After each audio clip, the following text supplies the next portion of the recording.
زہے عزت و اطلاع محمد، کہ ہے عرش حق زیر پائے محمد، مکان عرش ان کا فلک فرش ان کا، ملک خادمان سرائے محمد، خدا کی رضا چاہتے ہیں دو عالم اور خدا چاہتا ہے رضا محمد۔ جس کا جنازہ غرور پڑھا دیں اس کو اب دعا کی ضرورت رہے گی؟ میت قبر کے اندر ایسی ہوتی ہے جیسے ڈوبنے والا پانی کے اندر ہوتا ہے، وہ پکارتا ہے نا مجھے بچاؤ، تو میت بھی قبر کے اندر پکار رہی ہوتی ہے۔ ینتظر دعوتن، قبر کے اندر میت دعا کا انتظار کرتی ہے۔ تلحقہ من اب او ام او اخ او صدیق، وہ دعا جو اس کا باپ کرے، اس کی ماں کرے، اس کا بھائی کرے، اس کا دوست کرے۔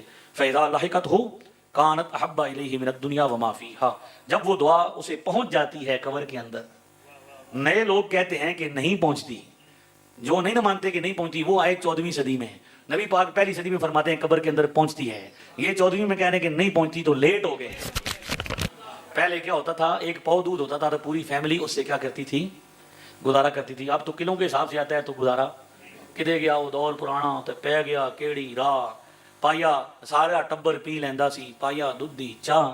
حضور یہ فرما کے گئے کہ اگر جب تک تم کھانے پر کیا کرتے رہو گے، پڑھتے رہو گے تو کھانا ختم نہیں ہوگا۔ میں کشمیر میں تو ایک بندہ مجھے بار بار کہتا ہے یہ آپ منسوب کرنے سے آرام ہو جاتا ہے، آپ غیر اللہ کے نام پر کیا کرتے ہیں؟ جب میں نے مسئلہ بتا دیا نا کہ ذبح کرتے وقت اللہ کا نام لینا، ذبح کرتے وقت اگر کسی اور کا نام لیا تو قربانی کیا ہوگی یا جانور کیا ہوگا، آرام ہوگا۔ میں نے کہا جی یہ جو گھر ہے یہ کس کے نام پر ہے؟ کہتا ہے ماڑا ہے۔ میں نے کہا زمین؟ کہتا ماڑی، گڈی ماڑی۔ تو میں نے کہا تو کون ہے، اللہ ہیں یا عبداللہ ہیں؟ تو پریشان ہو گیا، کہتا ہاں بات تو صحیح ہے۔ میں نے کہا قربانی کرتے ہو؟ ہر سال کرتا ہوں۔ کتنی کرتے ہو؟ کہتا 3 کرتا ہوں۔ کس کس کی؟ ایک ماڑی، ایک ماڑے ابے نہیں، ایک ماڑے امی نہیں۔ بات سمجھ۔ میں کہ یار قرآن میں اللہ فرماتا ہے ان صلاتی و نسکی و محیایا و مماتی للہ، تو ماڑی ماڑی پہ کرنا۔ جمعہ والے دن کثرت کے ساتھ زیادہ سے زیادہ درود پڑھا کرو کہ یہ حاضری کا دن ہوتا ہے۔ کس کا دن ہوتا ہے؟ فرشتے بھی آ کے پڑھتے ہیں۔ مومنوں پڑھتے رہو تم اپنے آقا، مومنوں پڑھتے رہو تم اپنے آقا، مومنوں پڑھتے رہو تم اپنے آقا پر درود، ہے فرشتوں کا وظیفہ الصلاۃ والسلام۔ اب ہم کہیں کہ ہر روز اتوار والے دن جہلم شہر کے اندر ٹائم رکھ کے بندوں کو بلانا اور موضوع کا انتخاب کرنا کہاں سے ثابت ہے؟ تو ذرا آپ بھی ہمیں دلیل پیش کیجیے۔ ہماری صلاحت آپ کو زیادہ مسئلہ ہے، آپ کو ہمیں آپ کے سموسوں سے مسئلہ ہے، آپ ہمارا اپنا سموسہ ثابت کیجیے۔ جو بندہ سموسے کھلاتا ہے اس کو ثواب نہیں بتاتے آپ۔ یہ بھی ایک ڈرامہ ہے کہ جب ان کو کہتے ہیں نا کہ بھائی یہ صاحب یہ کرتے ہو آپ اتنے کام دیوبندیوں کو، اہل حدیثوں کو یا چھوٹے مرزا صاحب کو، کہ آپ بھی تو اجتماعات کرتے ہیں، لوگوں کو دعوت دیتے ہیں، بلاتے ہیں، کھانے کھلاتے ہیں، تو آپ کے پاس کیا ثبوت ہے؟ تو کہتے ہیں ہم اسے دین سمجھ کے نہیں کرتے۔ سبحان اللہ۔ میں نے کہا جو بندہ خرچہ کر رہا ہو نا، سیٹھ جس کے پاس چندہ لینے کو جاتے ہو، اسے یہ کہا کرو سیٹھ صاحب چندہ دیجیے 1 لاکھ روپیہ، آپ کو ثواب نہیں ملے گا۔ آپ کے ذہن میں کچھ سوالات ہیں تو آپ سوالات ضرور کیجئے، لیکن آپ سے میری صرف اتنی ریکویسٹ ہے کہ آپ نے سوال کرنا ہے۔ کیا کرنا ہے؟ ہاں جی، کوسچن اینڈ آنسرز۔ سوال ہوتا ہے، بحث مباحثہ نہیں ہوتا۔ بسم اللہ کیجیے۔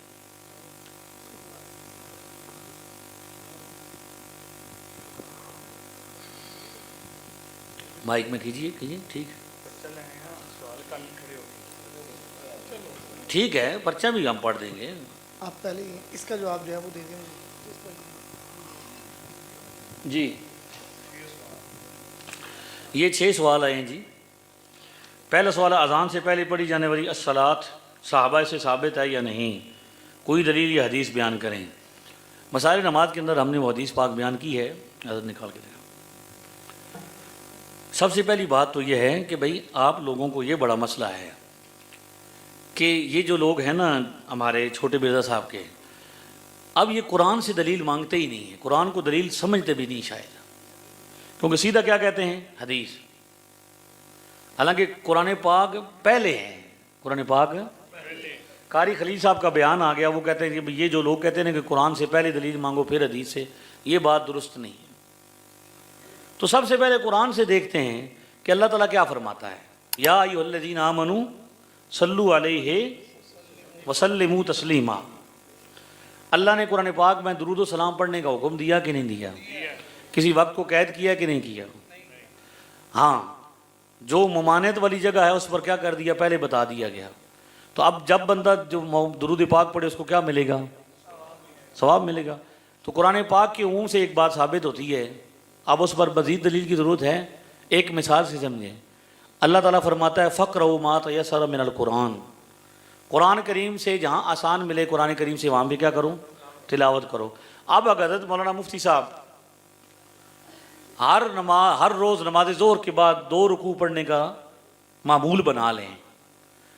ٹھہرے بھائی, توجہ کریں میری طرف. آپ گفتگو کریں گے تو پھر تو یہ فائدہ نہیں ہے. ہم نے بڑا سفر کیا ہے اور ہمارے پاس اتنا فالتو ٹائم نہیں ہے کہ آپ اگر نہیں سن رہے تو پھر ہم آپ کو سنائیں گے. آپ توجہ فرمائیں گے تو ہم آپ کو سنائیں گے. تو آپس میں بات نہ کریں, میری طرف توجہ سے سنیں.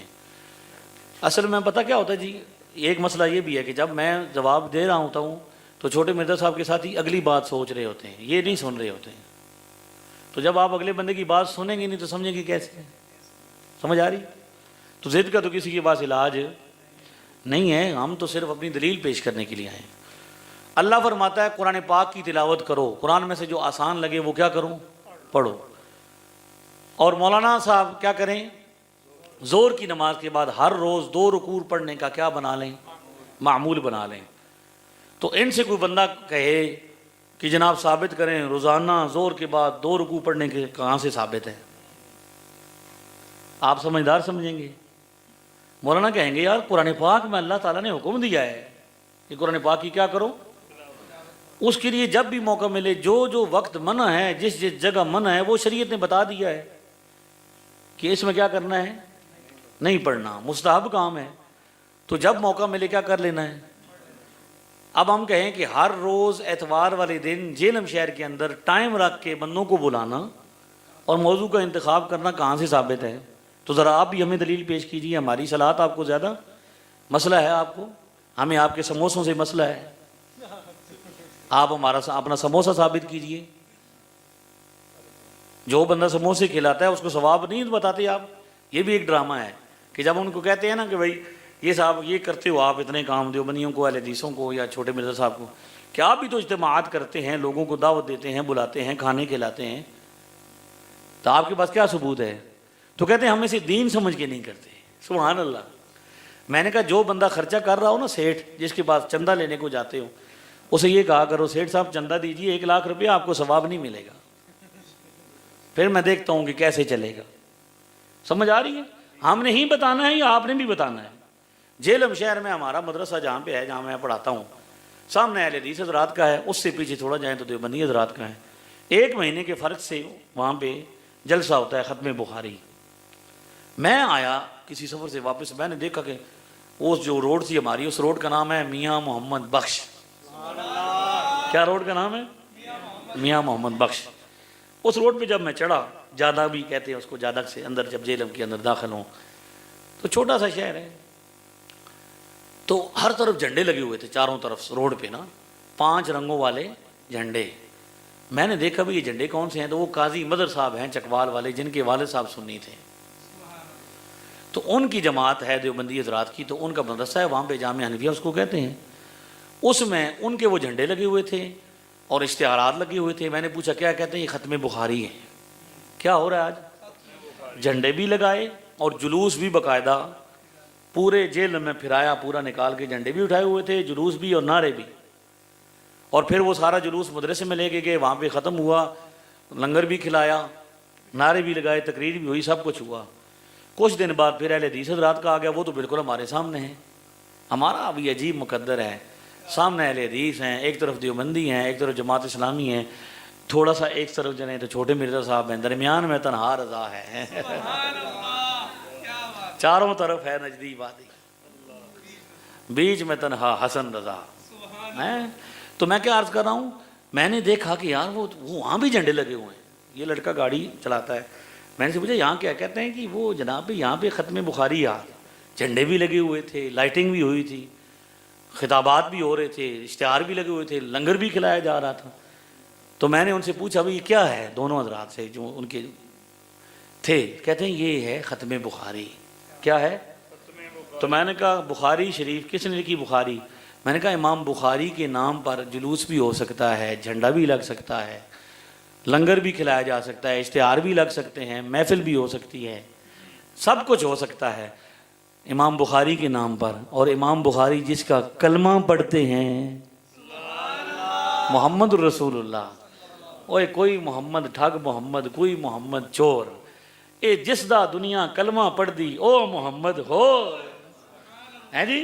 تو جن کا وہ بھی محمد بن اسماعیل، محمد بن اسماعیل کے نام پر جھنڈا بھی لگ سکتا ہے، جلوس بھی ہو سکتا ہے، محمد بن اسماعیل کے نام پر جلوس بھی ہو سکتا ہے، جھنڈے بھی لگ سکتے ہیں، لنگر بھی کھلایا جا سکتا ہے، اشتہار بھی لگ سکتے ہیں، محفل بھی ہو سکتی ہے، محمد الرسول اللہ کے نام پر نہیں ہو سکتی؟ عجیب بات ہے یار، ہمیں کیا آپ کے تو اپنے سموسے بھی تو ثابت کرو نا، کس حدیث سے ثابت ہے؟ تو جو وہ دلیل ہوگی ہماری بھی وہی دلیل ہوگی۔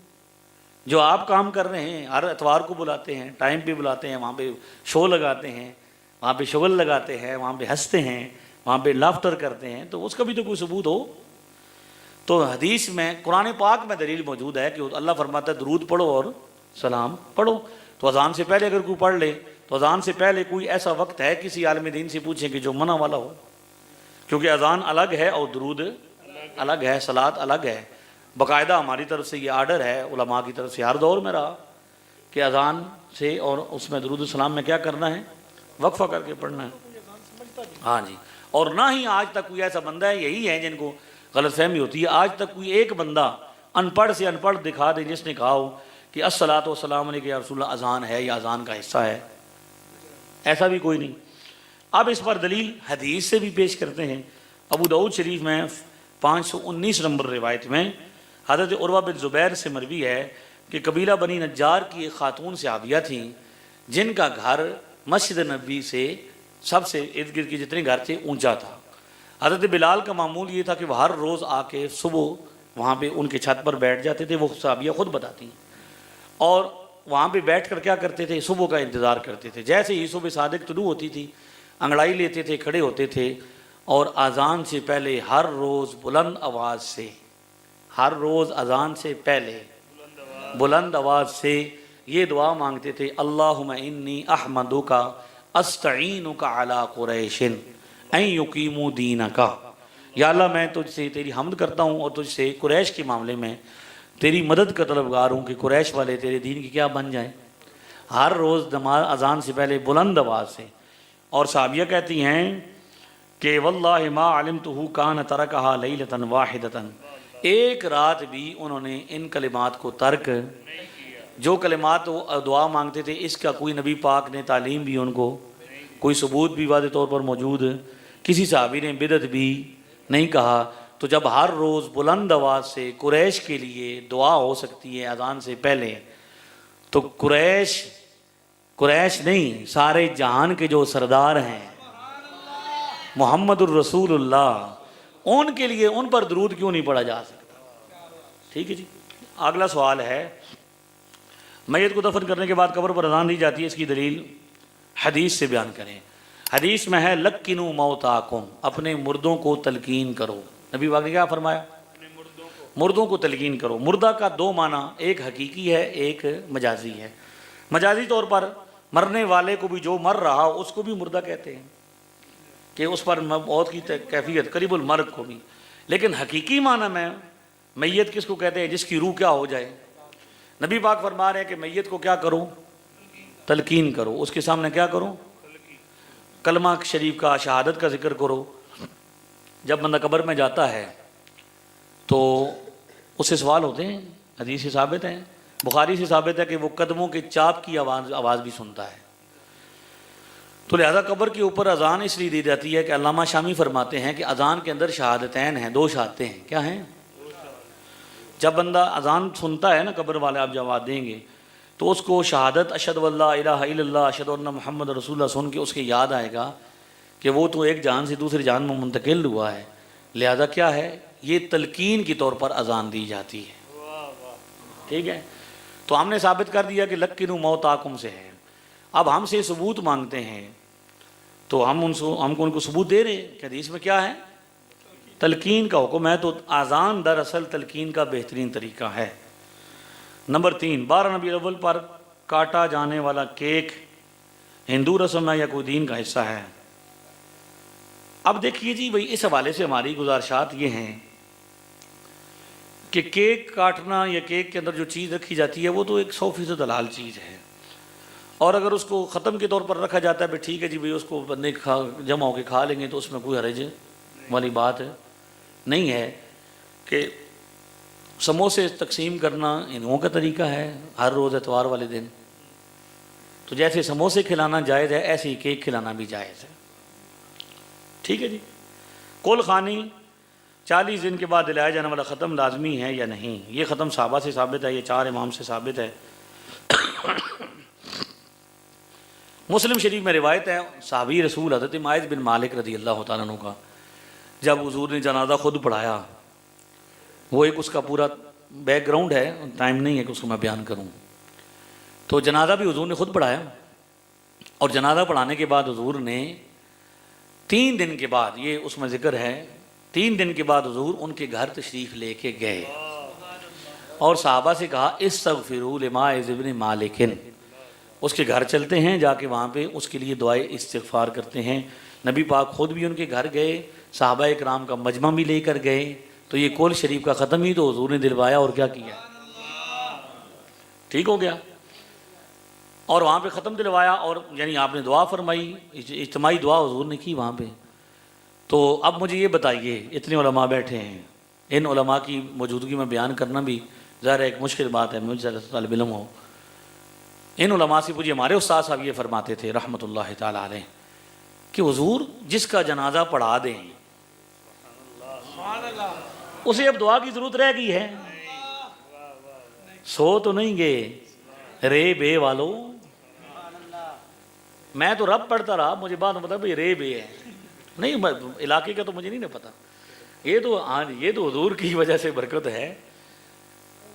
سمجھا کبھی آپ نے اس بات کو کہ جس کا جنازہ حضور پڑھا دیں، جس کو قبر میں حضور اتاریں، زہے عزت و اطلاع محمد کہ ہے عرش حق زیر پائے محمد، مکان عرش ان کا فلک فرش ان کا، ملک خادمان سرائے محمد، خدا کی رضا چاہتے ہیں دو عالم اور خدا چاہتا ہے رضا محمد۔ جس کا جنازہ حضور پڑھا دیں اس کو اب دعا کی ضرورت رہ گئی ہے، پھر کیوں 3 دن کے بعد فرمایا کہ اس کے گھر جا کے دعا کرتے ہیں، حالانکہ صحابی ہیں، جنازہ پڑھانے والے نبی ہیں، جن کا جنازہ پڑھایا جا رہا ہے وہ صحابی ہیں، اور ہر صحابی نبی جنتی۔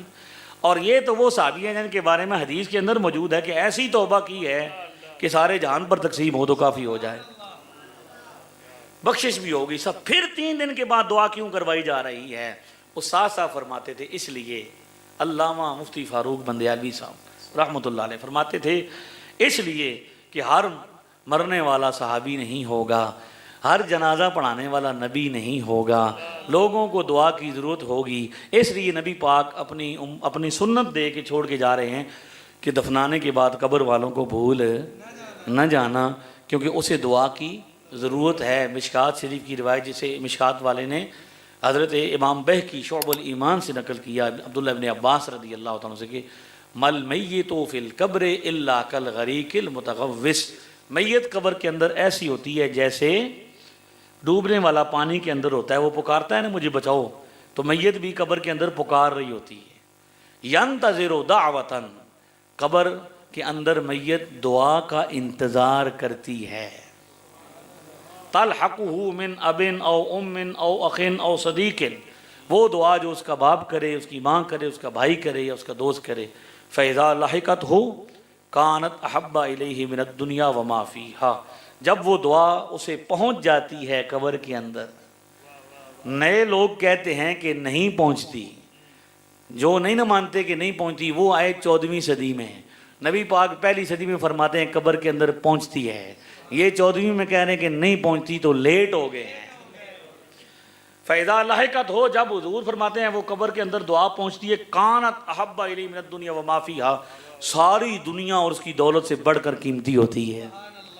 وَإِنَّ ہدیۃ الْأَحْيَاءِ إِلَى الْأَمْوَاتِ الْاِسْتِغْفَارُ لَهُمْ، اور زندہ لوگوں کا قبر والوں کے لیے جو تحفہ ہے، وہ تحفہ کیا ہے؟ ان کے لیے بخشش کی دعا۔ اور میاں صاحب کا فیض بھی پہنچا دیں، ہیں جی، میاں صاحب کا کھڑی والے بابے کا فیض بھی ہو جائے۔ طبرانی شریف میں یہ حدیث شریف موجود ہے، حضور فرماتے ہیں کہ جب آپ گھر والوں کے لیے دعا کرتا ہے نا، کوئی بندہ استغفار کرتا ہے، ختم پڑھتا ہے، کوئی کلمات طیبات پڑھتا ہے، تو وہ دعا اور وہ ثواب جبریل امی ایک نورانی تشت کی صورت میں میت کے سامنے پیش کرتے ہیں، تحفہ پیش کرتے ہیں کہ یہ تحفہ تیرے لیے تیرے گھر والوں نے کیا کیا ہے، بھیجا ہے، ٹھیک ہے جی، ٹھیک ہے جی، یہ تیرے لیے کیا بھیجا ہے، کس نے بھیجا ہے، گھر والوں نے بھیجا ہے۔ تو جو آپ بھیجتے ہیں دنیا میں، تو ہم تحفہ دیتے ہیں کہ نہیں دیتے؟ نبی پاک ہمیں یہ فرما کے گئے، سمجھا کے گئے کہ قبر میں جو چلا جائے اس کو بھولنا نہیں، وہ آپ کی دعا کا انتظار کر رہا ہے، وہ پانی میں ڈوبنے والے کی طرح ہے، وہ انتظار کرتا ہے کہ دعا کرنے والا دعا کرے۔ تو جب آپ دعا کرتے ہیں تو یہ طبرانی شریف میں معجم الاوسط میں حدیث نمبر 6504 ہے، اس میں یہ روایت موجود ہے کہ حضور حضرت جبریل امی اس کو ثواب کو نورانی تشت کی صورت میں، اس لیے جب آپ کے سامنے ختم مولوی صاحب کے سامنے رکھا جاتا ہے تو تشت کی صورت میں رکھا جاتا ہے، ٹرے کی صورت میں۔ تو پرانے لوگ پڑھے لکھے ہوا کرتے تھے تو وہ مشابہت تھی ان کی۔ ہاں اب تو لوگ یہ ویسے ہی معلومات کا دور ہے، پڑھے لکھے کوئی نہیں ہے، یہ جتنا پڑھتے جاتے ہیں جہالت بڑھتی جاتی ہے، ٹھیک ہے جی۔ تو یہ بات ہے کہ یہ سارا کیا جائے گا۔ اب کوئی بندہ ختم والا کہے تو ختم شریف بھی ہم بخاری شریف سے ثابت کرتے ہیں۔ ادھر دیں جی کل خانی، ایک جلدی مجھے بخاری شریف دکھا دیں مجھے۔ نبی پاک صلی اللہ تعالی وسلم نے کھانے پر قرآن پاک کی تلاوت فرمائی، کہاں پہ کی جی؟ کھانا، یہی ہوتا ہے نا، کھانا سامنے رکھا ہوتا ہے تو ہمیں کہتے ہیں یہ کھانے پینے کے بہانے ہیں۔ عجیب بات ہے، اپنے مولویوں کے سامنے رکھے بکرے نظر نہیں آتے، ہمارے مولوی کے سامنے پڑے ہوئے چاول بڑے چبھتے ہیں۔ یعنی وہ مولوی بھی اب اہل حدیثوں میں شامل ہو گئے ہیں جو مولوی ہیں ہی کو نہیں، اب نظمیں پڑھنے والے اور ایسے گانے گانے والے تھے تو وہ شامل ہو گئے ہیں، ٹھیک ہے جی۔ تو اب دیکھ لیجیے بھائی، کھانے پر جو ختم پڑا جاتا ہے یہ ہے 5381 نمبر بخاری شریف میں۔ کہاں پہ ہے؟ 5381 نمبر ہے۔ نمبر یاد کریں اور نمبروں کے پیچھے چھپی ہوئی 2 نمبری کو بے نقاب کریں۔ اس میں یہ ہے کہ صحابی رسول نے حضور کی دعوت کی تھی، مختصر میں مفہوم عرض کر دیتا ہوں۔ تو کھانا تھوڑا تھا، بندے زیادہ تھے، صحابی نے کہا یا رسول اللہ بھائی کھانا تو تھوڑا ہے، بندے، تو حضور نے فرمایا کوئی بات نہیں، ہمارے سامنے رکھ دو کھانا تم۔ اور حضور کے سامنے کھانا رکھا گیا، حضور نے اس پر تلاوت فرمائی اور پھر فرمایا کہ 10 لے کے آؤ۔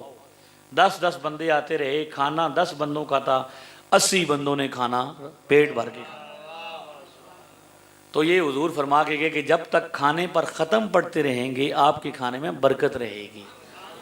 پہلے کیا ہوتا تھا، ایک پاؤ دودھ ہوتا تھا تو پوری فیملی اس سے کیا کرتی تھی، گزارا کرتی تھی۔ اب تو کلوں کے حساب سے آتا ہے تو گزارا کدے گیا، وہ دور پرانا تو پہ گیا کیڑی راہ، پایا سارا ٹبر پی لیندا سی، پایا دودھی چاہ۔ حضور یہ فرما کے گئے کہ اگر جب تک تم کھانے پر کیا کرتے رہو گے، پڑھتے رہو گے تو کھانا ختم نہیں ہوگا۔ اچھا جی، کھانے پر ثبوت ہو گیا۔ اس کے بعد ہم کیا کرتے ہیں، ختم پر دعا کرتے ہیں، اس پر کیا کرتے ہیں، کھانا سامنے رکھ کے، یہ بھی بخاری شریف سے ثابت ہے۔ 2484 نمبر، 2400 نمبر روایت بخاری میں، چھیپا والی اپلیکیشن جس کے پاس ہے وہ لکھے۔ نبی پاک صلی اللہ علیہ وسلم ایک سفر میں تھے، صحابہ ساتھ تھے، کھانا ختم ہو گیا، صحابہ نے عرض کیا رسول اللہ بھی اب کیا کریں، اونٹ ذبح کر لیں۔ حضور نے فرمایا جیسے تمہیں بہتر لگتا ہے۔ صحابہ جا رہے تھے، حضرت عمر کے پاس سے گزر ہوا، کدھر جا رہے ہو؟ کہا جی ہم نے تو اونٹ ذبح کر لیں۔ کیوں؟ کھانا نہیں ہے۔ فرمایا اونٹ بھی ذبح کر لو گے تو پھر کیا کرو گے؟ تو فرمایا کہ ہم کیا کریں؟ فرمایا ہم تمہیں آئیڈیا دیتے ہیں، جو کچھ ہے سب کچھ حضور کی خدمت میں پیش کر دو۔ سارا کھانا جمع کیا گیا، دسترخوان کے سامنے رکھے ہو، حضور نے اس کھانے پر دعا فرمائی، کھانا تھوڑا تھا سارے لشکر نے کھا لیا۔ ٹھیک ہے جی۔ تو یہ ساری چیزیں جو ہیں حدیث شریف سے ثابت ہے۔ میت کی طرف سے کھانا یعنی قربانی کرنا، صدقہ کرنا 1720 نمبر روایت میں ہے۔ حضرت عائشہ صدیقہ کہتی ہیں قربانی کا گوشت ہے، کیا کہتے ہیں، یوم نحر والے دن ہمارے پاس گائے کا گوشت آیا۔ ہم نے پوچھا یہ کہاں سے آیا ہے، تو بتایا گیا کہ ذبح النبی عن ازواجہ، حضور نے اپنی ازواج کے نام کی گائے ذبح کی ہے تو ان کو کیا کیا ہے، اس کو تقسیم کر دیا ہے۔ ٹھیک ہے، تو یہ ہے اصل بات کہ میت کی طرف سے کیا بندے کی طرف سے قربانی بھی کیا ہو سکتی ہے، ثواب بھی ہو جاتا ہے۔ عجیب بات ہے، قربانیاں کرتے ہیں۔ میں کشمیر میں تھا تو ایک بندہ مجھے بار بار کہتا ہے یہ آپ منسوب کرنے سے حرام ہو جاتا ہے، آپ غیر اللہ کے نام پر کیا کرتے ہیں؟ جب میں نے مسئلہ بتا دیا نا کہ ذبح کرتے وقت اللہ کا نام لینا، ذبح کرتے وقت اگر کسی اور کا نام لیا تو قربانی کیا ہوگی یا جانور کیا ہوگا، حرام ہوگا۔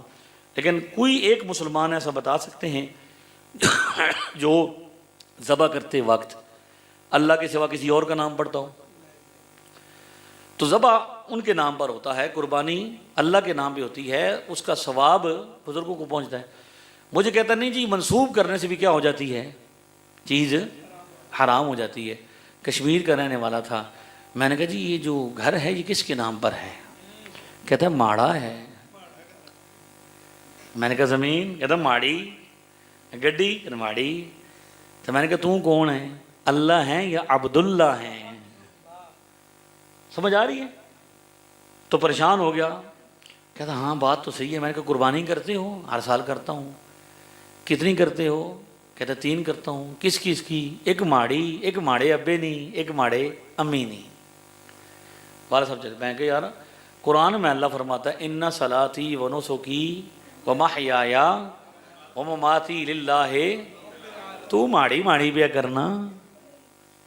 تو کہتا سمجھ آ گیا مولوی صاحب کہ قربانی اللہ کے نام بھی، ثواب عبداللہ کو۔ ٹھیک ہے، تو یہی مطلب ہوتا ہے سب جو ہم ختم یا کوئی بھی کہ اللہ کے نظر و نیاز دیتے ہیں تو یہ اللہ کے نام کی ہوتی ہے، ثواب کن کو پہنچتا ہے؟ تو جن کو ثواب پہنچتا ہے ان کا نام لیا جاتا ہے۔ ایک بندے نے مجھ سے کہا کہ آپ نام لیتے ہیں غوث پاک دا بکرا، داتا صاحب دی کھیر، خواجہ صاحب دا دیگ، نام تو لیتے ہو تو غیر اللہ کے نام منسوب کر دیتے ہو۔ میں نے کہا چلو چلتے ہیں جناب آپ کی طرف سے، ابو داؤد شریف کے اندر چلے جاتے ہیں۔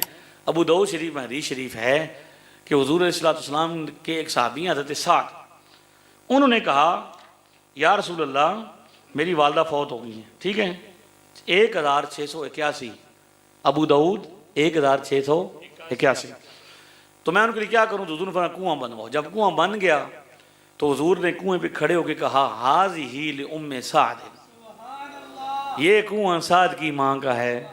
حضور کو تو کہنا چاہیے تھا یہ اللہ کا ہے، غیر اللہ کے نام پہ تو نہیں لینا چاہیے تھا۔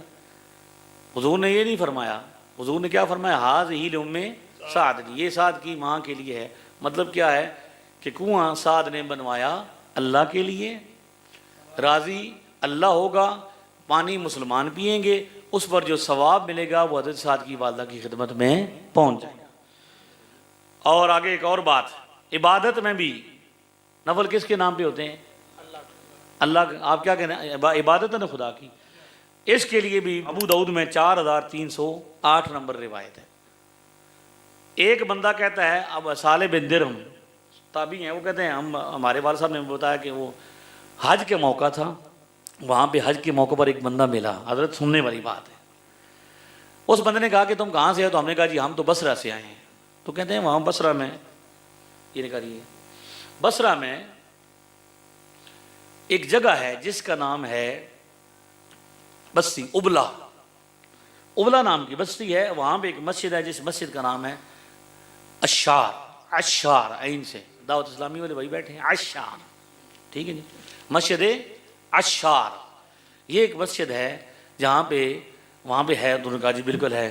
تو فرمایا کہ کوئی بندہ ہے جو بندہ کہے میں یضمن لی منکم ان یصلی علی فی مسجد العشار رکعتین او اربعا، کوئی بندہ ایسا ہے جو گارنٹی لے کے وہاں جائے گا اور وہاں جا کے کیا کرے گا؟ میرے لیے 2 یا 4 رکعتیں ادا کرے۔ سبحان اللہ۔ ٹھیک ہے، بندہ کہاں پہ تھا جو کہہ رہا تھا؟ یہ مکہ مکرمہ میں حج کے موقع پر، وہاں پہ جا کے کیا کرنا اور نفل پڑھنے کا کہاں پہ کہہ رہا تھا؟ بصرہ میں۔ ہمارا مذاق اڑاتے ہیں کہ لوریے جڑے نے وہ ہوندے نے حرم وچ، تے اتھے جدوں بیمار ہو جانے چاہتے ہیں کہ داتا صاحب میری دیکھ چڑھا دیو، تو یہ اتھے جا کے دعا کری۔ تو اب مذاق یہاں بھی اڑانا پڑے گا بندہ، اور یہ جب میں نے بندہ بتانا ہے تو پھر مسئلہ ہو جانا ہے، پھر سارا مسئلہ حل ہو جانا ہے۔ یہ بندہ جو کہہ رہا تھا کہ وہاں جانا حرم میں حج کے موقع پر، اور وہاں جا کے میرے لیے 2 یا 4 رکعتیں پڑھنا اور پڑھنے کے بعد یہ کہنا وَيَقُولُ هَٰذِهِ لِأَبِي هُرَيْرَةَ سبحان اللہ، کیا بات ہے، سبحان اللہ، نفل پڑھنے تو بعد آکھنا کہنا یہ نفل ابو ہریرہ کے ہیں، کیا بات ہے، اے بکرا داتا صاحب دا، کیا بات ہے، اے بکری اے دیکھ خواجہ صاحب دی، اے چار نفل ابو ہریرہ دے۔ تو سمجھ آ رہی ہے؟ مسئلہ کلیئر ہے کہ نفل کس کے ہیں، عبادت کس کی ہے، راضی کس کو کرنا ہے، ثواب کس کو پہنچانا ہے۔ یہاں تو لوگ فوت شدہ کو پہنچانے کے منکر ہیں، یہاں تو زندہ کو ثواب پہنچنے کی بات ہو رہی ہے۔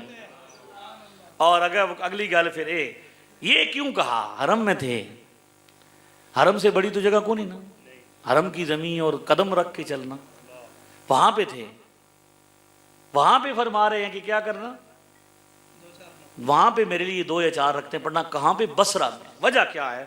فرماتے ہیں سمیت خلیلی ابا القاسم صلی اللہ علیہ وسلم، میں نے اپنے یار حضرت محمد الرسول اللہ صلی اللہ علیہ وسلم سے سنا یقول ان اللہ یبعث من مسجد العشار یوم القیامت شہداء لا یقوم مع شہداء بدر غیرہم۔ میں نے حضور سے سنا، آپ نے فرمایا مسجد عشار جو بصرہ میں ہے، وہاں سے قیامت والے دن کچھ ایسے بابے اٹھیں گے، ایسے بابے اٹھیں گے، ایسے شہید اٹھیں گے کہ جن کا مرتبہ بدر کے شہیدوں کے برابر ہوگا۔ لہذا حرم میں ہوتے ہوئے حضرت ابو ہریرہ نے حکم دیا کہ وہاں پہ جا کے جہاں پہ بزرگوں کی کیا ہے، یادگار ہے، مسجد ہے، میرے لیے پڑھنا، کیونکہ وہاں سے برکت نفل تو کہیں بھی پڑھے جا سکتے تھے اور حرم میں تو پھر موجود تھے، لیکن وہاں پہ بتا رہے تھے۔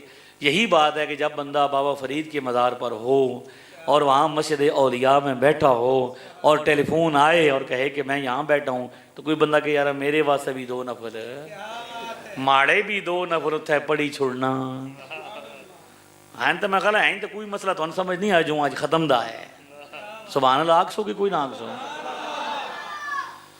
یہ سارے ذوق شوق دوجیاں خطیبہ نصیبہ چاہنے ہیں، ساڑھے سمجھ تھوڑی چنگی جی سبحان اللہ بھی نہیں پانی پلاؤ تھوڑا بسم اللہ سبحان اللہ۔ تکبیر، نعرہ رسالت، نعرہ رسالت، خود درود سنتا ہوں، میں خود سنتا ہوں۔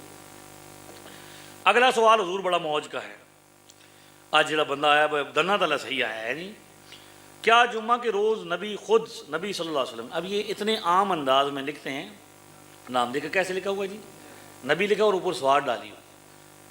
نام جب حضور کا لیں ایسے لیں کہ پتہ لگے عاشق لے رہا ہے، ٹھیک ہے، حضور کا نام ایسے نہیں لینا، نبی پاک کم از کم تو کہیں صلی اللہ علیہ وسلم۔ خود درود سنتے ہیں اور باقی دنوں میں فرشتے پہنچاتے ہیں، با دلیل بیان کریں، اور ہم نے اگر دلیل کا پوچھ لیا تو دلیل کا تو پتہ کو نہیں ہونا ہے۔ بھائی اللہ کا حکم ہے کہ درود شریف پڑھو، نبی پاک صلی اللہ علیہ وسلم کا فرمان ہے کہ جمعہ والے دن کثرت سے درود پڑھو۔ کیسے پڑھو جی؟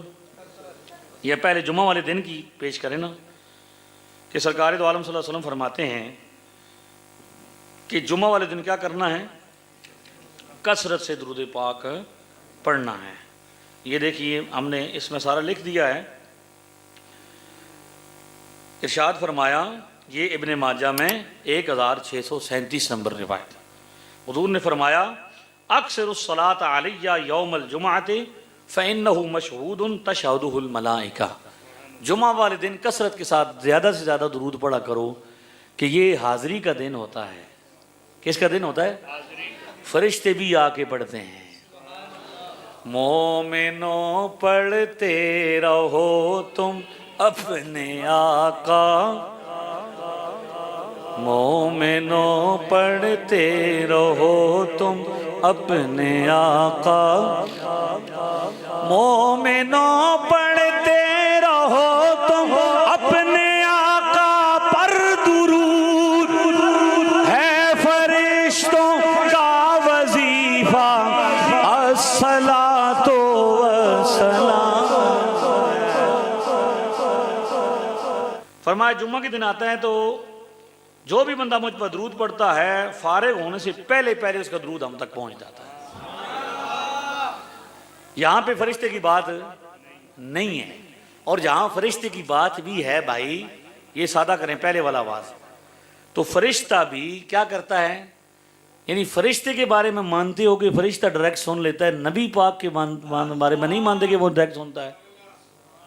وہ اللہ فرشتے کو طاقت دیتا ہے کہ وہ سن لیتا ہے، نبی پاک کو طاقت نہیں دی۔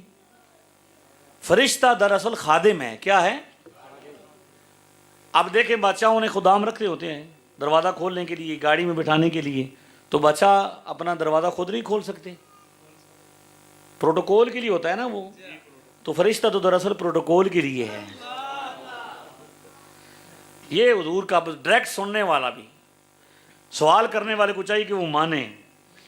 ہاں حضور نے فرمایا، ابو داؤد کی روایت ہے کہ جب بھی کوئی بندہ درود، بارہ تعویلہ جس سے پیچھا ہے نا، جب بھی کوئی بندہ درود پڑھتا ہے تو اللہ تعالیٰ میری روح کو لوٹا دیتا ہے۔ ابو داؤد کی روایت ہے، ابھی نمبر نکل جائے گا۔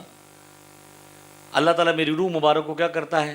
لوٹا دیتا ہے، اور میں اس کا سلام کا پھر خود جواب دیتا ہوں۔ ٹھیک ہے، روح مبارک کے لوٹنے کا معنی یہ نہیں کہ حضور علیہ السلام کی روح مبارک پہلے موجود نہیں، آپ کی روح مبارک پہلے موجود ہے۔ اگر یہ مان لیا جائے کہ جب کوئی پڑھتا ہے تو پھر واپس آتی ہے، تو صبح و شام ہزاروں لوگ درود پڑھتے ہیں، فرشتے آتے ہیں تو بار بار یہ عمل جو ہے یہ کیا ہے؟ کوئی وقت بھی خالی نہیں جب درود آپ پر پڑھ نہیں جاتا، تو درود مبارک تو رہتی ہے۔ اس کا مطلب جو میاں صاحب نے بیان کیا، 12 تعویلیں اس حدیث کی بیان کی۔ ایک تعویل اینڈ والی بات یہ ہے کہ اصل میں حضور اللہ کے جلووں میں گھوم رہتے ہیں، جب کوئی درود پڑھتا ہے تو آپ اس کی طرف توجہ فرماتے ہیں۔ تو روح مبارک لوٹنے سے مراد روح مبارک کے لوٹنے سے مراد دراصل آپ کی توجہ ہے۔ ابو داؤد شریف سے یہ ثابت ہو گیا کہ حضور خود سنتے ہیں۔ کیسے جی؟ اور یہ جو روایت میں نے ابھی پڑھی ہے جس میں ابن ماجہ کی روایت ہے، اس سے کیا ثابت ہوا کہ فارغ ہونے سے پہلے پہلے اس کا درود کہاں تک پہنچ جاتا ہے؟ ابھی وہ سلام پڑھ کے مسجد سے باہر نہیں نکلتا تو اس کا درود ہم تک کیا ہو جاتا ہے؟ تو جیسے پہنچتا ہے، کون پہنچاتا ہے؟ اللہ پہنچاتا ہے۔ کیسے پہنچاتا ہے؟ وہی جانتا ہے۔ یہاں سے امریکہ میں بیٹھے ہوئے بندے کی بات سن رہے ہوتے ہو اور مان رہے ہوتے ہو کہ وہی ہے اور صحیح ہے، اور اللہ بندے کی بنائی ہوئی ڈیوائس پر اتنا ایمان رکھتے ہو کہ امریکہ میں بیٹھا ہوا بندہ یہاں دیکھتا بھی ہے، سنتا بھی ہے، اور اللہ کی قدرت پر اتنا یقین نہیں رکھتے کہ وہ یہاں سے پڑھا ہوا درود مدینہ شریف میں سنا دے۔ ہاں جی، یہ روح مبارک لوٹنے والی جو روایت ہے ابو داؤد میں 2041 نمبر روایت ہے۔ کتنی ہے جی؟ 2041 میں، کہ حضور خود سنتے ہیں۔ 5 سوال ہو گئے جی۔ آخری سوال، نماز جنازہ کے فوراً بعد پڑھی جانے والی دعا۔ چلو جی، فوراً پڑھی جانے والی دعا اور بخاری اور مسلم سے، لمبا کام نہیں، اور کیونکہ بہت لمبا کام ہو گیا جی تو حضرت بھی جانا۔ یہ جناب بخاری شریف میں 3677 نمبر روایت ہے۔ کتنی جی؟ بخاری پڑھی ہو تو پتہ چلے نا، بنا عشق نبی جو پڑھتے ہیں بخاری، آتا ہے بخار ان کو نہیں آتی ہے۔ یہ حدیث میں ہے بخاری شریف میں 3677۔ حضرت ابن عباس کہتے ہیں، انی لواقف من قوم فدعوا اللہ لعمر بن الخطاب وقد وضع علی سریرہ، میں ان لوگوں میں شامل تھا کہ وہ حضرت عمر کے جنازے پر دعا کر رہے تھے جب ان کی میت شریف چارپائی پر پڑی ہوئی تھی، جنازے کے فوراً بعد، دفنانے سے پہلے۔ کون نہیں سمجھ آئی؟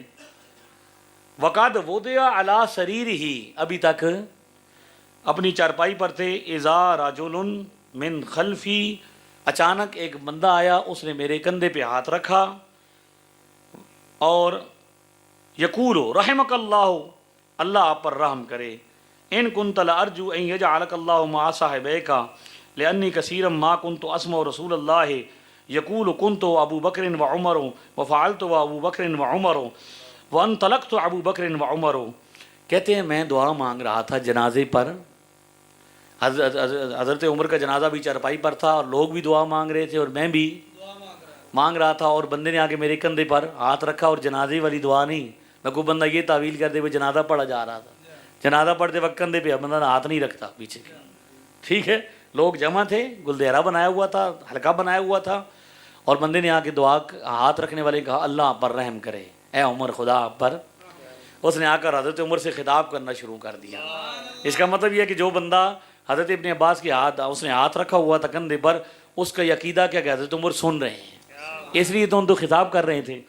تو فرمایا اللہ آپ پر رحم کرے، مجھے بڑا یقین تھا اس بات پر کہ اللہ آپ کو آپ کے یاروں کے ساتھ ضرور ملائے گا. آپ اپنے یاروں کے ساتھ، رسول اللہ کے ساتھ، صدیق اکبر کے ساتھ.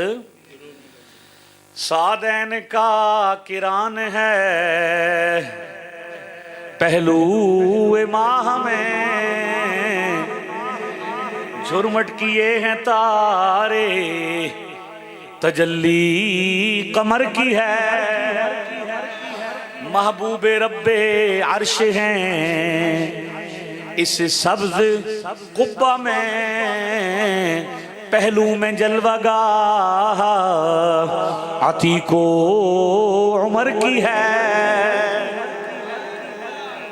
آئے سن ساریاں سراں ہوندیاں لیکن ابھی سر دے نہیں گر دے قائل. کیا فرمایا خدا آپ پر رحم کرے، مجھے یقین تھا کہ اللہ آپ کو آپ کے دونوں یاروں کے ساتھ، کیونکہ میں ہر وقت سنتا تھا اکثر حضور یہ فرماتے تھے میں اور ابو بکر آئے، میں اور ابو بکر اور عمر آئے، میں اور ابو بکر اور عمر گئے، میں اور ابو بکر اور عمر نے یہ کیا. تو مجھے یقین تھا، اور آج مجھے اپنے یقین پر میرا یقین کامل ہو گیا. اللہ آپ پر رحم کرے. فَإِن كُنْتُ لَأَرْجُو أَن يَجْعَلَكَ اللَّهُ مَعَهُمَا، کہتے ہیں فَالْتَفَتُّ فَإِذَا هُوَ عَلِيُّ بْنُ أَبِي طَالِبٍ، جب میں نے دیکھا کہ حضرت عمر کی منقبت پڑھنے والا، حضرت مولا علی کی، حضرت عمر بن خطاب کی منقبت پڑھنے والا یہ کون ہے، میں نے مڑ کے پیچھے دیکھا تو یہ باب مدینۃ العلم تاجدار حل عطا مولا کائنات حضرت مولا علی المرتضی شیر خدا تھا. تو دعا جنازے سے پہلے، دفن سے پہلے مولا علی نے مانگی ہے، صحابہ نے مانگی. 6 سوال آپ کے ہو گئے ہوں، اگے چلو تسی. جی السلام علیکم. فرسٹ آف آل تو میں یہ بتا دوں کہ ہم ناٹ انفلوئنسڈ بائی دا چھوٹے مرزا صاحب، جی لیکن میرا ایک کویسچن ہے چھوٹا سا، بینگ اسٹوڈنٹ آف اسلام، کہ امام بخاری آپ نے ایک پورے باب جو ہے وہ باندھے ہوئے ہیں رفع یدین کے اوپر، تو کیا کوئی انہوں نے کوئی ایسا باب ہے کہ جس کے اندر رفع یدین کی ممانت کی ہو، یا جس میں رفع یدین کے بارے میں کوئی ایسی چیز نہ ہو؟ اچھا جی، بھائی کا سوال یہ کہ کیا امام بخاری نے کوئی ایسا باب باندھا ہے جس میں رفع الیدین کا، ممانعت کا ذکر ہو؟ تو اب یہ ہے کہ بھئی امام بخاری رحمۃ اللہ علیہ نے وہ روایت نقل کی ہے جس میں رفع الیدین کا ذکر نہیں ہے. روایت وہ نقل فرمائی ہے وہ صحابی جنہوں نے نماز پڑھی، حضور نے فرمایا کہ تو نے نماز نہیں پڑھی، دوبارہ پڑھ. پھر وہ آئے، پھر حضور نے ان کو بھیجا، پھر تو آخر انہوں نے کہا کہ مجھے کیا کروں، مجھے آپ سکھا دیجیے. تو حضور نے اس وقت صحابی کو، بخاری میں بھی ہے اور مسلم میں بھی ہے، نماز سکھائی، اور انہوں نے کیا کیا، اس میں رفع یدین کا کوئی ذکر موجود نہیں ہے. باقی رہا کہ امام بخاری نے باب قائم کیوں نہیں کیا، تو یہ کوئی شرعی حجت نہیں ہے کہ کوئی بندہ یہ کہے. یہ تو امام بخاری پر ایمان لانے والی بات ہے. ہم امام بخاری کو ایکسیپٹ کرتے ہیں، ان پر بلیو نہیں کرتے. بخاری شریف کتاب ہے، اس کو ایکسیپٹ کرتے ہیں، مانتے ہیں، حدیث پر ہم یقین رکھتے ہیں، لیکن کتابوں پر ایمان نہیں لاتے کہ جو اس میں آ گیا ہے وہی کیا ہے، درست ہے، اور جو اس میں نہیں آیا وہ کیا ہے. کیونکہ خود ان کو لاکھوں کے حساب سے حدیث یاد تھی، تو انہوں نے جو ان کو سمجھ آئی، جو ان کا ایک موقف تھا یا جو ان کا کرائٹیریا تھا. صحیح بخاری کا مسئلہ یہ بھی تھا کہ انہوں نے جو شرائط عائد کی تھی، خود جو شرائط انہوں نے وضع کی تھی، بنائی تھی، ان کے وہ پابند تھے، لہذا اس کے مطابق وہ کیا کرتے رہے. ایک مرتبہ باب بھی لکھا ہے، اس میں حدیث ہی کن لائے. سمجھ آ رہی ہے؟ تو امام بخاری کے کیا اگر باب نہیں ہے تو اس کا یہ مطلب نہیں ہے. امام ترمذی کا ہے، امام نسائی کا ہے. امام نسائی کا باب بہت مزے کا ہے. پہلے وہ روایتیں نقل کی ہیں جس میں رفع الیدین کا ذکر ہے، پھر اگلا باب بنایا ترک و ذالک کا، رفع الیدین ترک کرنے کے باب. ساری حدیث کی کتابوں میں پہلے رفع الیدین کے کرنے والی روایتیں اور بعد میں ترک کرنے والی ہیں. تو محدثین کے طریقے سے بھی یہ پتہ چلتا ہے کہ رفع الیدین پہلے ہوتا تھا، بعد میں چھوڑ. جی السلام علیکم ورحمۃ اللہ. مفتی صاحب سے سوال ہے مخالفین کے یہ دو جو سوالات ہیں یہ مجھ تک پہنچے تھے، جس میں ان کا یہ کہنا ہے کہ صحاح ستہ کی جو کتابیں ہیں، ان کے جو محدثین ہیں، جو ائمہ اکرام ہیں، انہوں نے صحاح ستہ میں رفع الیدین کرنے کی احادیث بھی بیان کی ہیں اور نہ کرنے کی بھی بیان کی ہیں جی اور ہمارے جو علماء اکرام ہیں وہ انہی کتابوں میں سے ترک رفع الیدین کی احادیث بیان فرماتے ہیں، لیکن یہ جو ائمہ اکرام ہیں یہ خود رفع الیدین کرنے کے قائل تھے، اس کے بارے میں تھوڑی سی رہنمائی فرما دیں۔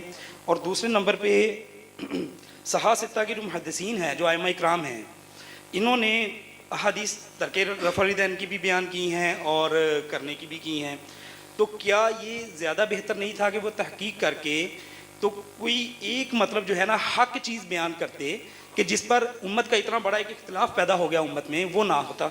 ٹھیک ہے، بڑے اچھا سوال ہے جو دو سوالات کیے گئے ہیں۔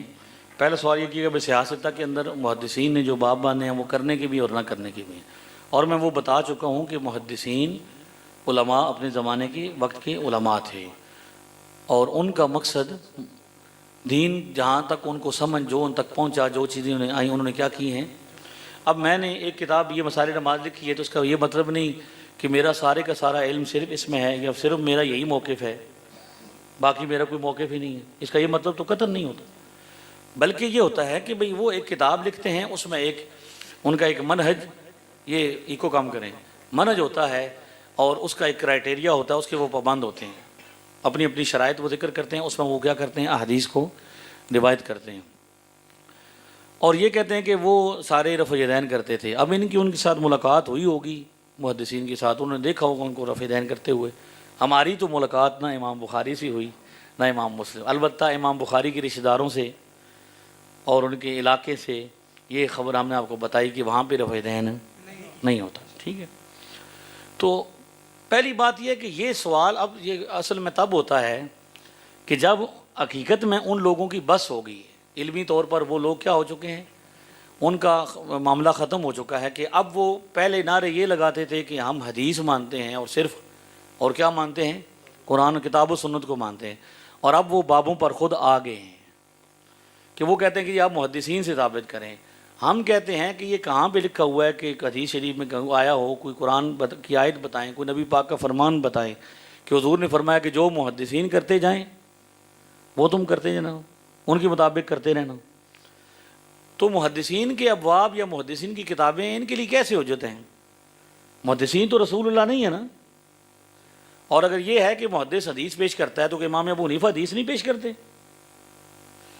اختلاف ہی تب ہے کہ جب دونوں طرف روایات موجود ہیں، تو امت میں جب یہ مسئلہ دیکھا گیا تو اللہ تعالیٰ نے ائمہ اربعہ کے ذریعے امت کو متفق کیا کہ ہزاروں موقف تھے، 4 موقف پر امت اکٹھی ہو گئی۔ جن مسائل میں اختلاف تھا ان مسائل میں ہر امام نے، چاروں میں سے ہر امام نے اپنی اپنی ریسرچ دنیا کے سامنے پیش کی کہ ہماری اس میں کیا ہے، ریسرچ یہ ہے۔ حدیث وہ بھی ہے روایت جس میں رفع دین کا ذکر ہے، اور وہ بھی ہے جس میں رفع دین کا ذکر نہیں ہے۔ امام اعظم ابو حنیفہ کی ترجیح، کیونکہ آپ نے صحابہ کرام سے علم سیکھا ہے، صحابہ کرام کی زیارت کی ہے، اور کسی بھی سیاست کے کسی امام کی بھی کسی صحابی سے کوئی ملاقات ہے، کیونکہ یہ بہت بعد میں پیدا ہوئی، ٹھیک ہے۔ ان کی ترجیح یہ تھی، اور ان مسائل میں پھر 4 اماموں نے اپنا اپنا موقف، جو رفع دین کے قائل ہیں اماموں نے اپنا موقف پیش کیا کہ ہمارے نزدیک یہ حدیث ہے، ہم ان پر عمل کریں گے۔ امام ابو حنیفہ نے کہا کہ ہمارے نزدیک یہ روایت ہے جس میں منع کر دیا گیا، اور تگڑا موقف سب سے زیادہ جس کو فالو کیا جاتا ہے وہ کس کا ہے، جس ریسرچ کو مانا جاتا ہے، وہ کون سا ہے، ٹھیک ہے۔ ہر دور میں رفع دین کرنے والے تھوڑے، نہ کرنے والے مسلمانوں میں زیادہ رہیں، کیونکہ یہ موقف تگڑا ہے، ٹھیک ہے۔ چھوٹے مرزا صاحب کا یہ کہنا انتہائی بچکانہ بات ہے کہ یہ ڈنڈے کے زور پر پھیلائی گئی، اسٹیبلشمنٹ کے ساتھ تعلقات تھے، آپ کے بھی بڑے تعلقات ہوا کرتے تھے، آپ نے کتنے بندوں کو منا لیا ہے، اور اگر قاضی ابو یوسف رحمۃ اللہ علیہ کے تعلقات تھے بھی تھے تو ان کو ہزاروں سال ہوئے، چلے گئے دنیا سے، وصال ہو گیا ان کا، ابھی تک ان کی حکومت باقی ہے، لوگ ابھی تک ڈر رہے ہیں۔ تو کرنے والی بات کریں نا۔ تو محدثین کرام میں ایسے محدثین موجود ہیں جو رفع دین نہیں کرتے۔ میں آپ کو ایسا محدث بتا سکتا ہوں جس نے رفع دین چھوڑا ہے، محدث ہو کر، اور ان کا نام امام ابو جعفر الطحاوی ہے۔ امام بخاری کے زمانے میں ان کی عمر 17 سال، ایک روایت کے مطابق 27 سال، سیاستہ سے کہ وہ پیدائشی طور پر شافعی تھے، ماموں ان کے شاگرد، ماموں کے وہ شاگرد تھے. تو جب وہ محدث بنے، عالم بنے، تحقیق کی، ریسرچ کی، تو اس نتیجے پر پہنچے کہ اصل میں جو موقف زبردست ہے، سنت کے زیادہ قریب ہے، وہ امام اعظم ابو حنیفہ کا ہے. ہم آپ کو محدثین بتاتے ہیں جو رفع دین نہیں کرتے. تو محدثین بھی یہ ریسرچوں پر عمل کرنے والے ہیں، یا خود ریسرچر ہیں یا کسی ریسرچ کو ماننے والے ہیں. ان لوگوں تو پتہ ہی کوئی نہ خود ریسرچر ہیں نہ کسی کی ریسرچ کو ماننے والے ہیں. ٹھیک ہے. تو محدثین کا رفع دین کرنا یا نہ کرنا، اگر ان کے لیے دلیل ہے تو وہ ہمیں ایک کاغذ پر لکھ دیں، سائن کر دیں کہ محدثین کا فہم، جو محدثین کہیں ہم اس پر ایمان لاتے ہیں، ہم اس کو مانیں گے، ہم اس کو اس ریسرچ پر اس کو آنکھیں بند کر کے مانیں گے، اور دین سارا ہم اسی طرح مانیں گے. تو مسئلہ ہی کوئی نہیں، لکھ کے دیں ہمیں. پھر کہیں گے نہیں ہم تو اس کو مانیں گے جس کی قبر شریف. تو ان کی حدیث پر آؤ، بات کرو، ہم آپ ان کی حدیث بتا رہے ہیں. سمجھ آ رہی ہے؟ تو یہ نہ ماننے کے بہانے ہیں، کبھی دائیں جانا کبھی بائیں جانا. اصل میں جو روایت ہم نے پیش کی ہے اس کا جواب دے. نسائی شریف کی روایت پیش کی ہے، اس کو چھوڑ کر محدثین کی طرف چلے جاتے ہیں. محدثین نے کیوں نہیں کیا جی؟ وہ کرتے تھے کہ وہ نہیں کرتے تھے. ہماری تو ان سے ملاقات نہیں ہوئی، آپ کی ہوئی ہوگی، آپ ان سے پوچھ لیجئے گا. اور ہمیں تو یہ مسئلہ بھی نہیں ہے کہ کون کرتا ہے کون نہیں کرتا. ہم تو یہ دیکھتے ہیں کہ روایت اور دلیل کیا ہے. اور ہم امام اعظم ابو حنیفہ کی دلیل کو کیا کرتے ہیں؟ سب سے زیادہ مضبوط سمجھتے ہیں، سنت کے زیادہ قریب سمجھتے ہیں. یہی وجہ ہے کہ امت کا سب سے بڑا طبقہ اسی ریسرچ کو مانتا ہے. اور دوسرا سوال تو پھر اعتراض ہوا کن پر؟ محدثین کرام پر، جن کو ابھی 1 منٹ پہلے کہہ رہے تھے کہ وہ رفع دین کرتے تھے. اب ان پر ہی الزام لگا رہے ہیں کہ انہوں نے امت کو کیا کیا ہے؟ انتشار میں ڈالا ہے. کہ وہ ایک ہی بات پیش کر دیتے، مسئلہ ہی ختم ہو جاتا. تو مسئلہ یہ ہے میرے بھائی، اس پر سمجھیں کہ حدیثیں مختلف کیوں ہوئیں. احادیث، اس کی ایک مثال میں مختصر سی دیتا ہوں. ہمارے چچا یہ بڑے خوبصورت طریقے سے یہ مسئلہ سمجھاتے تھے، میں نے ان سے سنا. فرماتے تھے کہ ایک صحابی آئے حضور کی خدمت میں، انہوں نے دیکھا نبی پاک صلی اللہ علیہ وسلم پر اسلام قبول کیا، اسلام کی دعوت سیکھی. دور سے آئے، ٹھیک ہے، جیسے یہ 1 سال کے بعد آنے والے 20 دن مختلف علاقوں سے لوگ آتے تھے. صحابی نے کلمہ پڑھا، نماز سیکھی، دین سیکھا، کچھ دن رہے. اس دنوں میں نبی پاک نماز ادا فرماتے تھے نالین شریف سمیت. نماز میں گفتگو بھی ہو جاتی ہوگی، ابتدائی دور تھا. اسلام قبول کیا، تشریف لے گئے، اور بعد میں ساری زندگی دوبارہ مدینہ شریف آنا ہی نہیں ہوا. نہ مدینہ شریف سے کوئی بندہ وہاں ان کے علاقے میں گیا. لیکن مدینہ شریف میں حکم نازل ہوا کہ اب محبوب آپ نالین شریف اتار کے نماز پڑھیں اور نماز میں گفتگو نہیں کرنی. یہاں پہ حکم تبدیل ہو گیا، لیکن اس علاقے میں وہ صحابی چلے گئے، انہوں نے وہاں پہ وہی بتایا کہ میں نے نبی پاک کو یوں دیکھا تھا، وہ یوں کر رہے تھے، لہذا کیا ہوا؟ اس طرح عمل کرنا ہے. تو ان کے لیے تو وہی حجت نا جو انہوں نے دیکھا تھا. یہ وجہ ہے دلائل کے مختلف ہونے کی. ایک مثال ہے صرف. یہ صرف کیا ہے کہ جو جس وقت میں مختلف اوقات میں لوگ آتے تھے، مختلف علاقوں میں چلے جاتے تھے. فیس بک نہیں ہوتی تھی، ٹویٹر نہیں ہوتا تھا کہ بھئی خبر لگ جائے کہ یہ چیز کیا ہوگی، یہ منسوخ ہو گئی، یہ چیز کیا ہوگی، یہ بدل گئی ہے، یہ حکم اب نازل ہو گیا ہے. لہذا جس علاقے میں جو کسی نے سیکھا وہاں چلا گیا. تو یہ اس طرح کی کیا ہو گیا، علاقوں کی باتیں تھیں. پھر وہاں پہ جو لوگ محدثین پیدا ہوئے، انہوں نے سنا کہ ہاں جی یہ بابا جی ہیں، یہ نبی پاک کی حدیث بیان کرتے ہیں، لکھ لی، یہ بیان کرتے ہیں، لکھ لی، ان کو جمع کیا. ٹھیک ہے. تو اور پھر کیا کر دیا، ریکارڈ کے طور پر جمع کیا. تو وہ یہ نہیں چاہتے تھے کہ امت انتشار میں بنے. اور جب تک یہ بات محدثین اور ائمہ کے درمیان رہی، اماموں کے پاس، تب تک مسئلہ خراب نہیں ہوا، امت متحد رہی. جب سے یہ امام آئے ہیں تب سے یہ انتشار شروع ہوا ہے. دیکھیے نا، 4 امام متفق ہوگی امت. حضرت عراق تشریف لے کے جاتے ہیں حضور ہر سال. وہاں آپ نے دیکھے ہیں شافعی ہیں، حنبلی ہیں، مالکی ہیں. انہوں نے شافعیوں کے پیچھے نمازیں بھی پڑھی ہوں گی، وہاں حنبلیوں کے پیچھے پڑھی ہوں گی. رفع دین کرنے والے وہاں پہ ہیں، نہ کرنے والے بھی ہیں. اور اکٹھے بھائی میلاد بھی اکٹھا، 11ویں بھی اکٹھی، سارے کام اکٹھے کرتے ہیں. رفع دین کرنے والے بھی. اور ایک امام کی ریسرچ، جو امام شافعی کی ریسرچ کو مانتے ہیں وہ ان کو بھی، جو امام ابو حنیفہ کی ریسرچ کو مانتے ہیں وہ ان کے پیچھے. ایک دوسرے کے ساتھ کوئی رولا نہیں ہے.